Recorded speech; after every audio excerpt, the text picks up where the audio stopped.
નમસ્કાર વિદ્યાર્થી મિત્રો, હું પંકજ રાવત સર સ્વાગત કરું છું આપ સર્વેનું આપણા સૌની ચેનલ પર। દોસ્તો અહીંયા આપણે સોલ્વ કરી રહ્યા છીએ વર્ષ 2025ના વિકાસ અસાઇનમેન્ટને, જે આપણને ઉપયોગી થવાનું છે પહેલી પરીક્ષાની અંદર। દોસ્તો ઘણા બધા વિડીયોઝ જે છે તે આપણે અગાઉથી જ વિકાસ અસાઇનમેન્ટના સોલ્યુશનના બનાવેલા છે। તમામ વિડીયોઝની લિંક તમને ઉપર આવેલા આઈ બટન દ્વારા, નીચે ડિસ્ક્રિપ્શન બોક્સમાં કે પછી કમેન્ટ બોક્સમાં પિન કરેલી લિંક્સ દ્વારા પણ જોવા મળી જશે, તો ત્યાંથી તમામ વિડીયોઝને અચૂકથી નિહાળજો। આજે આપણે વાણિજ્ય વ્યવસ્થા અને સંચાલન ધોરણ 12 ની અંદર વિભાગ બીમાં જે એક ગુણના પ્રશ્ન પૂછાય છે તેનું સોલ્યુશન કરવા જઈ રહ્યા છીએ ફટાફટથી। આપ સર્વે વિદ્યાર્થી મિત્રો આ વિડીયોને લાઇક અને શેર કરીને બનાવી રહેજો વિડીયોમાં અંત સુધી, જેથી કરીને અત્રે સમજાવેલા એક મહત્વપૂર્ણ પ્રશ્નના સોલ્યુશનની વિગતવાર સમજૂતી આપને મળી શકે। આ સિવાય જો આપ શ્રી છો આપણી ચેનલ ઉપર નવા અને ક્યાંકથી હરતા ફરતા પહેલી વખત આવ્યા છો તો નીચે આવેલા લાલ કલરના સબસ્ક્રાઇબ બટનને દબાવીને બાજુમાં આવેલા બેલ આઇકનને કરી દેજો ઓલ પર સેટ, જેથી કરીને ભવિષ્યમાં આવનારા આવા જ મહત્વપૂર્ણ ટોપિક્સના વિડીયોઝ સૌથી પહેલાં આપને મળતા રહે। શરૂઆત કરી છે દોસ્તો અહીંયા વિભાગ બીના સોલ્યુશનથી। સૌથી પહેલાં આપણને એક ગુણના પ્રશ્નો જે છે તે અહીંયા આપવામાં આવેલા છે, તેની જરા આપણે વિગતવાર વિસ્તૃત સમજૂતી જે છે તે અહીંયા મેળવી લઈએ।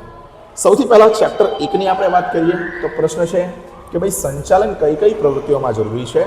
તો જવાબ આવશે સંચાલન માત્ર ઉદ્યોગોમાં જ નહીં પરંતુ ધાર્મિક, સંરક્ષણ, સામાજિક, રાજકીય, શૈક્ષણિક તથા રમતગમત એમ દરેક પ્રકારની પ્રવૃત્તિઓમાં જે છે તે જરૂરી છે। બીજો પ્રશ્ન, એકમના સંચાલન અંગેની સર્વોચ્ચ સત્તા ધરાવતી સપાટીને કઈ સપાટી કહેવાય છે? તો તેને બેટા ઉચ્ચ સપાટી તરીકે જે છે તે આપણે ઓળખીએ છીએ, અથવા ટોચની સપાટી પણ એને કહેવામાં આવે છે। ત્રીજું, મધ્ય સપાટી સંચાલન બીજા કયા નામથી ઓળખાય છે? તો ભાઈ સંચાલન અધિકારીઓની સપાટીના નામે પણ મધ્ય સપાટી સંચાલન જે છે તે ઓળખવામાં આવે છે। ચોથું છે ભાઈ કે મુખ્ય વહીવટી અધિકારી તરફથી પ્રાપ્ત થયેલા હુકમો અને સૂચનાઓનો અમલ કઈ સપાટી જે છે તે કરે છે? તો જવાબ આવશે મુખ્ય વહીવટી અધિકારી તરફથી પ્રાપ્ત થયેલા હુકમો અને સૂચનાઓનો અમલ તળ સપાટી, નિમ્ન સપાટી અને નિરીક્ષકોની સપાટી અથવા કાર્યકારીની સપાટી કરે છે। પાંચમું, યંત્રોની ગોઠવણી અને સમારકામને લગતા કાર્યો કયા સંચાલનની સપાટીમાં થાય છે? તો તે થાય છે દોસ્તો અહીંયા તળ સપાટી સંચાલન। આઈઆઈએમનું વિસ્તૃત નામ ઇન્ડિયન ઇન્સ્ટિટ્યૂટ ઓફ મેનેજમેન્ટ। ઇંગ્લિશમાં ના આવડે આપણે તો ગુજરાતીમાં પણ જે છે તે લખી શકીએ છીએ। ત્યારબાદ એમબીએનું વિસ્તૃત નામ master of business administration, BBA કે તો bachelor of business administration. CEO chief executive officer. સંચાલનનું વિશિષ્ટ જ્ઞાન મેળવવા માટે કઈ પદવી મેળવવી પડે છે? તો ભાઈ બીબીએ અથવા એમબીએની પદ્ધતિ મેળવવી પડે છે। ભારતમાં સંચાલનનું શિક્ષણ આપતી રાષ્ટ્રીય અને આંતરરાષ્ટ્રીય કક્ષાએ કાર્યરત સંસ્થા કઈ છે? તો ભાઈ આઈઆઈએમ એટલે કે ઇન્ડિયન ઇન્સ્ટિટ્યૂટ ઓફ મેનેજમેન્ટ। નાણાં કાર્ય એટલે શું? તો કે ભાઈ નાણાકીય સંચાલનનું કાર્ય। આમ પહેલા પ્રકરણના તમામ પ્રશ્નો જે છે દોસ્તો તે અહીંયા થઈ ગયા છે સોલ્વ। ત્યારબાદ આપેલું છે ત્રીજું પ્રકરણ। બીજા પ્રકરણમાંથી આપણને એક વાક્યના જે પ્રશ્નો છે તે અહીંયા પૂછવામાં નથી આવ્યા। અહીંયા દોસ્તો વિડીયો પસંદ આવી રહ્યો હોય તો વિડીયોને લાઇક કરી દેજો, વધુમાં વધુ જે પણ સ્કૂલના ટ્યુશનના મિત્રો હોય તેમ જોડે વિડીયોને કરી દેજો શેર, જેથી કરીને તેમને પણ એક મહત્વપૂર્ણ મદદ અચૂકથી અહીંયા મળી રહે। વાત કરીએ ચેપ્ટર નંબર 3ના પહેલા પ્રશ્નની કે ભાઈ આયોજન કયા કયા ક્ષેત્રમાં જોવા મળે છે? તો ભાઈ આયોજન ધંધાકીય એકમ, રાજકારણ, શિક્ષણ, ધાર્મિક, સામાજિક, રમતગમત વગેરે ક્ષેત્રમાં જોવા મળે છે। ઓઆરનું પૂરું નામ ઓપરેશન રિસર્ચ। સંચાલનનું પ્રથમ અને અંતિમ કાર્ય તો કે ભાઈ આયોજન અને અંતિમ કાર્ય અંકુશ। ચોથું, પદ્ધતિ એટલે શું? પદ્ધતિ એટલે અમુક પ્રવૃત્તિ કેવી રીતે કરવી તેના માટેની રીત। પાંચમું, ધ્યેય કે હેતુ કેવા હોવા જોઈએ? તો કે ધ્યેય કે હેતુ સિદ્ધ કરી શકાય તેવા વાસ્તવિક હોવા જોઈએ, વધુ પડતા મહત્વાકાંક્ષી ના હોવા જોઈએ। આસમાનમાંથી ચાંદ તારા તોડીને લાવવા, બરોબર, એ વસ્તુ યોગ્ય નથી, તો એવા જ હોવા જોઈએ સિદ્ધ કરી શકાય, પેલું અસિદ્ધ થાય એવું છે। ત્યારબાદ કયા એક ઉપયોગી યોજના મહત્વની છે? ક્યાં એક ઉપયોગી યોજના મહત્વની છે? તો કે ભાઈ ખાસ પ્રવૃત્તિ માટે એક ઉપયોગી યોજના જે છે તે મહત્વની છે।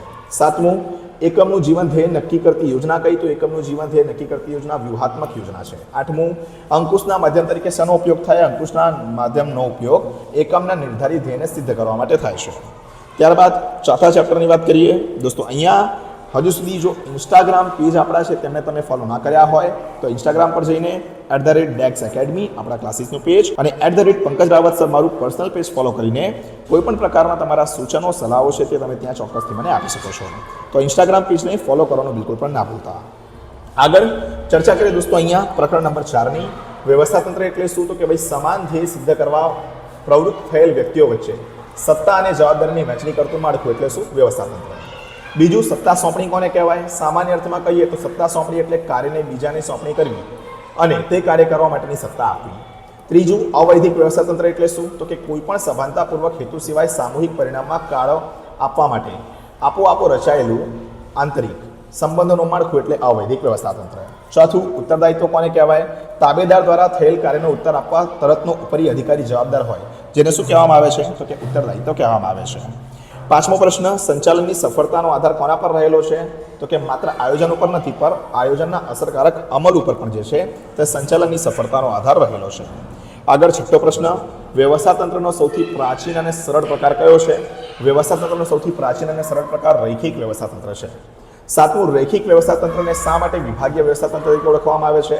તો કે રૈખિક વ્યવસ્થા તંત્રમાં વ્યવસ્થા તંત્રની રચના કાર્ય મુજબ નહીં પરંતુ વિભાગોને આધારે કરવામાં આવતી હોવાથી તેને વિભાગીય વ્યવસ્થા તંત્ર તરીકે પણ ઓળખવામાં આવે છે.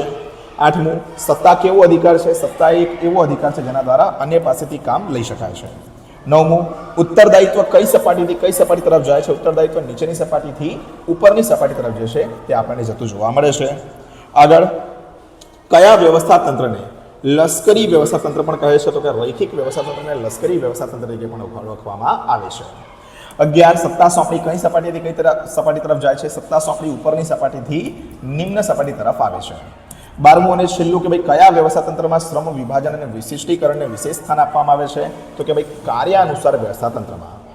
આ મુજબ આ થઈ જાય છે પ્રકરણ નંબર 4, તેના પ્રશ્ન ઉત્તર સોલ્વ. આગળ વાત કરીએ પ્રકરણ નંબર 5ની.